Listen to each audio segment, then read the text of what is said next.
DNA tests have become a popular gift to give during this holiday season, but sometimes they can reveal information that people didn't necessarily expect. Our Sophia Radebal explains. DNA tests are a great way for people to learn about their ancestry, but before you do it, a word of caution. They think it's going to be fun, they're going to find some information, and a lot of people don't think about how that information might affect them and their family members. Genetic counselor Dina Goldberg says it's important to know you could learn things you weren't ready for. She's seen this happen firsthand.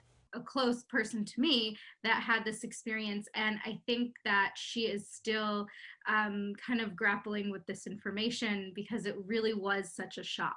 Goldberg says there are 4 major risks to taking a DNA test. One, thinking about surprises that might come up in your family. So finding out that your father wasn't your father, finding out you have a sibling you didn't know about, finding out you were adopted or you were conceived with an egg or donor egg or sperm. Others being discovering a health risk you weren't aware of, not knowing where your personal data is going, and what Goldberg said is the most risky, the chance of getting a false negative. There's actually a lot of people that have mutations that will not get picked up on these health tests because their mutations are not the points that are being tested in these health tests. Knowing these are a possibility when you take the test is one thing, but Goldberg says a lot of people don't know what to do after one of these risks become a reality. And genetic counselors are there to help on the health side mostly.